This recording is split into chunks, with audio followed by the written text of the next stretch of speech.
দর্শক, অটোরিকশার কারণে কক্সবাজার শহরের সড়কগুলোতে লেগে থাকে যানজট। সেখানকার পরিস্থিতি জানাতে সরাসরি যোগ দিচ্ছেন আমাদের সহকর্মী আব্দুর রহমান।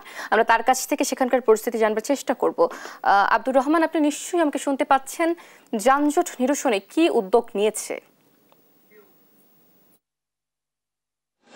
অটোসি, আপনি যেমনটি জানাচ্ছিলেন, কক্সবাজার ছোট পৌরসভা শহর, এখানে বৈধ অবৈধ প্রায় 5,000 টমটম রয়েছে এবং এই সময়ের মধ্যে কক্সবাজার শহরে আবারও নতুন করে 1200 টমটম লাইসেন্স দেওয়ার জন্য যদিও নির্বাচিত পৌর মেয়র নেই, প্রশাসক সহ পৌরসভার অসাধু কর্মকর্তারা এটার জন্য তোড়জোড় লেগেছে। বিশেষ করে এখানে ছাত্র নেতা সহ বিভিন্ন ধরনের সাংবাদিক বিভিন্ন নামে বেনামে নতুন করে আরও 1200 টমটম লাইসেন্স দেওয়ার জন্য তৎপরতা শুরু করেছে। যদিও এই শহরের যেই সীমানা রয়েছে পর্যটকদের জন্য চলাচলের যে যাতায়াতের ব্যবস্থা রয়েছে, এটি খুবই নাজুক পরিস্থিতি হয় যখন পর্যটন মৌসুম শুরু হয়। এখানে কিন্তু মানুষ হাঁটার সেই টমটমের সংখ্যাটা বা অটোরিক্সার সংখ্যাটা বেশি বলে অনেকে জানিয়েছে। এবং এই শহরে যেহেতু রোহিঙ্গা অধ্যুষিত শহর, এখানে দক্ষ এবং অদক্ষ বিভিন্ন ধরনের চালকের কারণে এখানে নানা ধরনের দুর্ঘটনা ঘটে এবং বিভিন্ন সময় ওড়না পেঁচিয়ে এবং বিভিন্ন ধরনের দুর্ঘটনা ঘটে, অনেক প্রাণহানি ঘটেছে।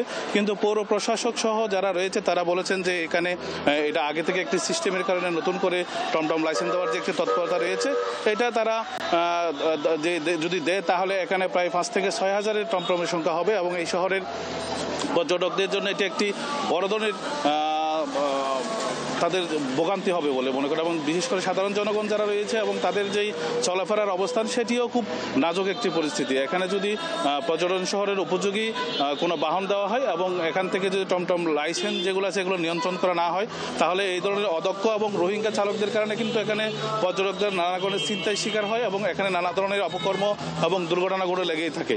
এবং আপনি আরেকটা বিষয় যেটা হলো যে কক্সবাজারের সহ সারা বাংলাদেশে কিন্তু নির্বাচিত কোনো সরকার নাই, কিন্তু এখন এই সময় এসে তারা নানা ধরনের অপ্রকৃতিকর এবং কিছু অসাধু কর্মকর্তা এবং কিছু টাকা পয়সা হাতিয়ে নেওয়ার জন্য তারা এই লাইসেন্সগুলোতে চলে স্থানীয় ভুক্তভোগীরা আমাদের কাছে অভিযোগ করেছে। আরেকটা বিষয় সেটি হলো যে এই শহরের দূরত্ব কিন্তু 2.5 থেকে 3 কিলোমিটার। এই 3 কিলোমিটারে যদি 6 থেকে 7 হাজার টমটমের লাইসেন্স দেওয়া হয় এবং এখানে যেই অপরিকল্পিত নগরায়নের ফলে একদিকে নষ্ট হচ্ছে পরিবেশ এবং বিদ্যুতের সহ এবং বেড়ে যাচ্ছে দুর্ঘটনা, এবং এখানে যে দিন দিন যে অপহরণ সহ যে নানা দুর্ঘটনাগুলো ঘটে, এখানে কিন্তু এই অদক্ষ এবং অপরিচিত লোকজনের কারণে হয় বলে স্থানীয় জনগণ এবং পর্যটকরা অভিযোগ করেছেন। এবং স্থানীয় প্রশাসন এবং জেলা প্রশাসন সহ সকলে জোর দাবি জানিয়েছেন যেন এই ধরনের যেই তৎপরতা শুরু করেছে এটা যদি অনতিবিলম্ব বন্ধ করা না হয়, তাহলে দিন দিন পর্যটন শহরের যেই